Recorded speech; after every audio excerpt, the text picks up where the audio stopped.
ఓం శ్రీ గణేశాయ నమః. శ్రీమాత్రే నమః. శివాయ గురవే నమః. శ్రీకృష్ణ పరబ్రహ్మణే నమః. శ్రీరామాయ నమః. శ్రీ గురుభ్యో నమః. సచ్చిదానందరూపాయ విశ్వోత్పత్యాదిహేతవే తాపత్రయ వినాశాయ శ్రీకృష్ణాయ వయం నమః.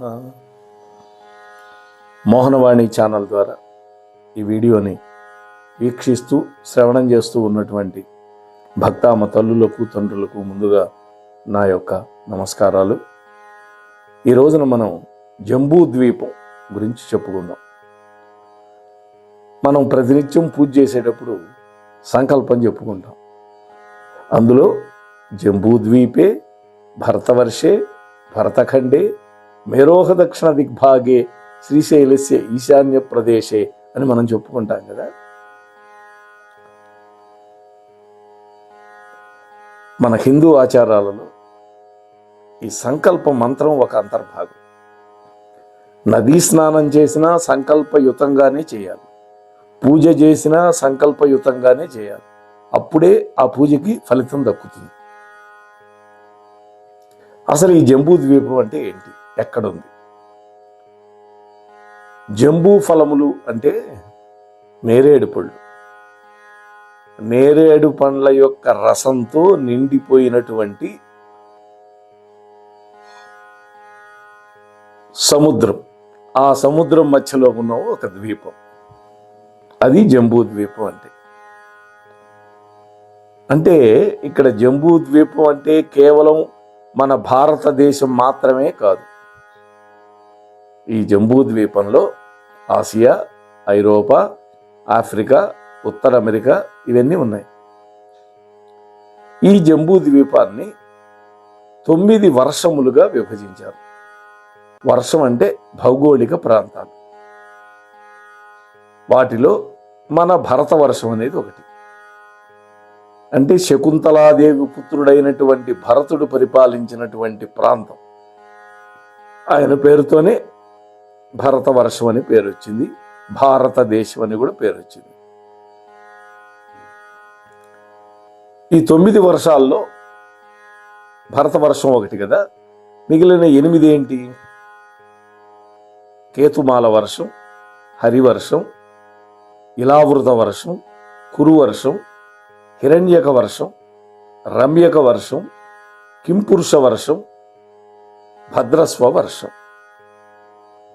పూర్వం భరతవర్షంగా పిలువబడినటువంటి మన భారతదేశం Egypt, Afghanistan, Balochistan, Iran, Sumeria, Caspian సముద్రం, ఒకప్పుడు అదే కశ్యప సముద్రం, అంతవరకు వ్యాపించి ఉన్నది ఆ ప్రాంతం.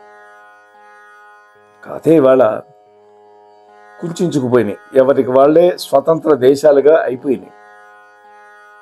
ఇది పురాణ కాలంలో ఉన్నటువంటి విభాగం. ఈ భరతవర్షంలో ఉండేటటువంటి భారతఖండం ప్రస్తుతం దాదాపు 140 కోట్ల భారతీయులు నివసిస్తున్న ప్రదేశం. ఇందులో వైదిక సంస్కృతి, నాగరికత ఈ రెండిటికి ఆత్మ వంటిది మన భారతదేశం. పాశ్చాత్యులు సృష్టించినటువంటి ఆర్యుల దండయాత్ర సిద్ధాంతం అబద్ధం, శుద్ధ అబద్ధం అనడానికి ఎన్నో ఆధారాలు ఉన్నాయి.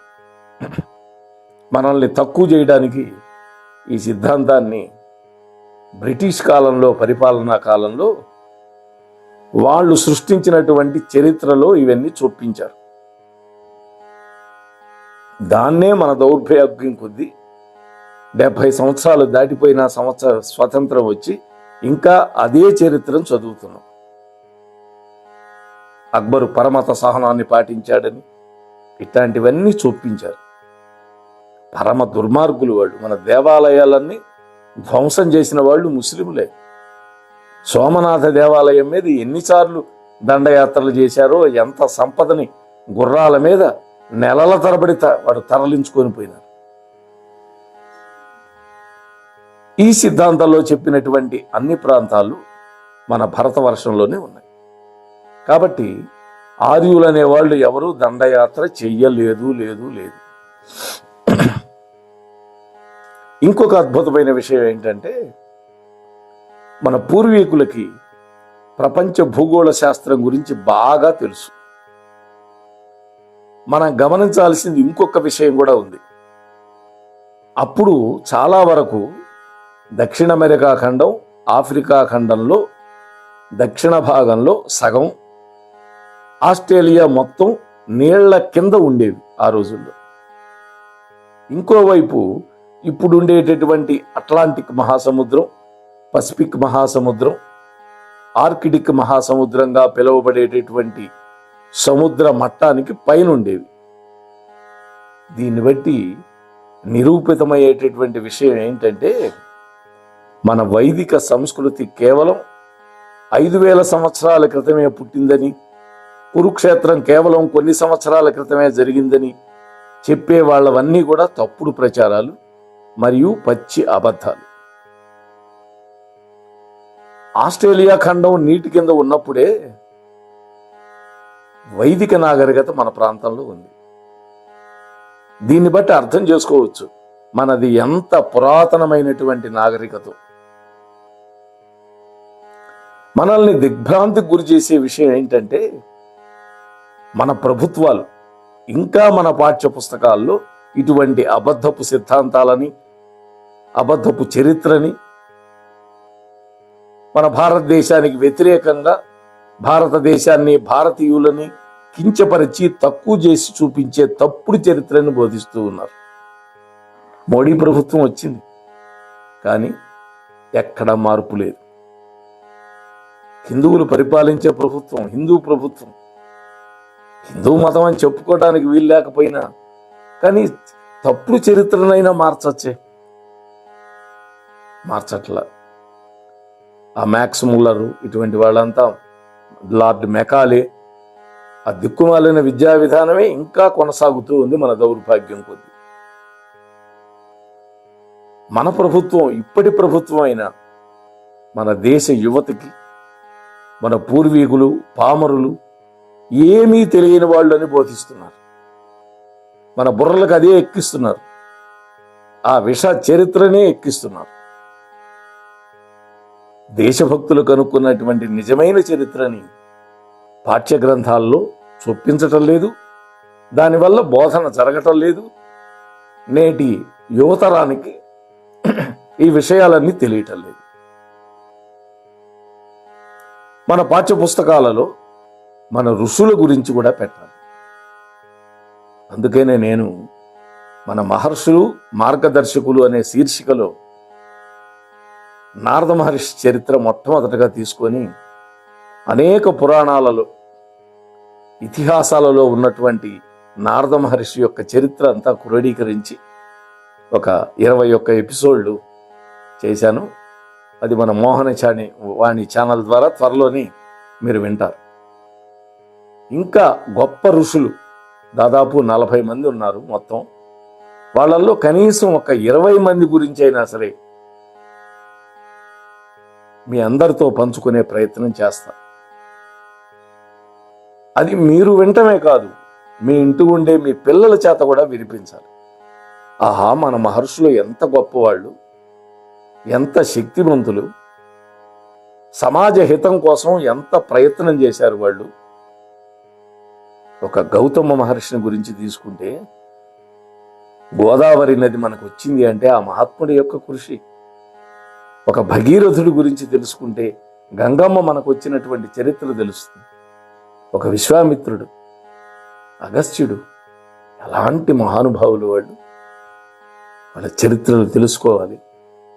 ఆ మహాత్ములు మానవుల యొక్క మనుగడ కోసం, మానవులకి ఉపయోగపడే ఎన్నో విషయాలు వాళ్ళు చేశారు. అది మన పుస్తకాల్లో చొప్పించాలి, దాన్ని యువతకి ఎక్కించాలి. కాబట్టి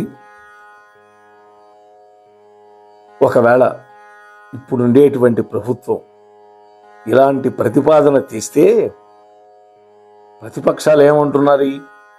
కాంగ్రెస్ కాంగ్రెస్ కదా అది, కాంగ్రెస్ కాదు కాంగ్రెస్. విద్యా వ్యవస్థని కాషాయమయం చేస్తున్నారు, సాఫ్రనైజేషన్ ఆఫ్ ఎడ్యుకేషన్ అని వాళ్ళు తిరస్కరిస్తూ ఉన్నారు. మన సొంత దేశం యొక్క గొప్పదనాన్ని తిరస్కరించి మన పూర్వీకులను మనమే చిన్న చూపు చేసే దేశం ఏదైనా ఎక్కడైనా ఉంటుందా? ఎక్కడైనా ఉన్నది అంటే మన భారతదేశం. ఈ పద్ధతి మారాలి. మన ఋషులందరూ భారతీయులు కాదా? వారి గురించి మన పాఠ్యపుస్తకాల్లో ఎందుకని చెప్పకూడదు? ఏ రాజకీయ పార్టీ అయినా ప్రభుత్వం అయినా దేశ సంస్కృతిని పూర్వీకులను గౌరవించాలి కదా. ఇప్పటికైనా భారతీయులు మేలుకోవాలి.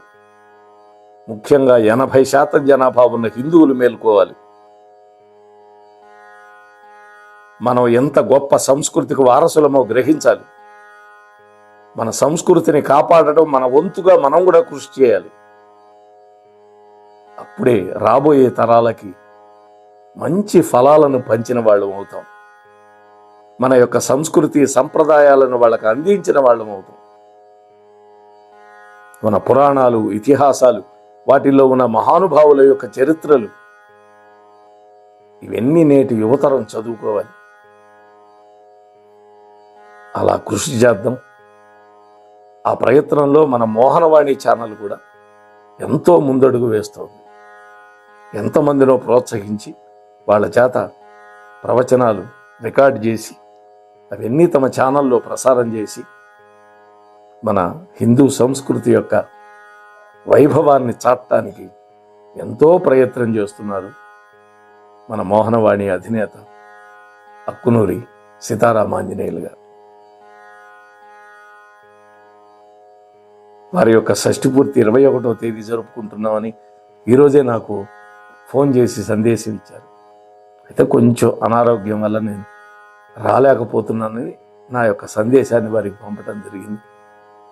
వారికి సమస్త దేవతలు ఆశీర్వదించి మరిన్ని మంచి కార్యక్రమాలు చేయడానికి శక్తియుక్తులు ఆ స్వామి ప్రసాదించాలి అని మనసా వాచా కర్మణ కోరుకుంటూ ఈ యొక్క వీడియోని అందరూ వీక్షించండి. మీకు నచ్చితే మీ యొక్క మిత్రులతోటి, బంధువులతోటి, శ్రేయోభిలాషులతోటి పంచుకోండి. మన యొక్క భారతదేశం యొక్క, భరతవర్షం యొక్క వైభవాన్ని చాటి చెప్పేదానికి మన వంతు కృషి మనం కూడా చేద్దాం. ఆ కృషికి పరమేశ్వరుడు మనకు తోడ్పడుగాక అని నేను నమ్ముతూ ముగిస్తున్నాను. స్వస్తి. ఇంతవరకు మన ఛానల్కి ఎవరైనా సబ్స్క్రైబ్ చేసుకోకపోతే ఇప్పుడే ఈ క్షణమే సబ్స్క్రైబ్ చేసుకుని ఆ పక్క నుండి బెల్ బటన్ మ్రోగించి మమ్మల్ని ప్రోత్సహిస్తారని మనస్ఫూర్తిగా కోరుకుంటూ సర్వేజన సుఖినో భవంతు, లోకా సమస్త సుఖినో భవంతు. ధన్యవాదాలు. స్వస్తి.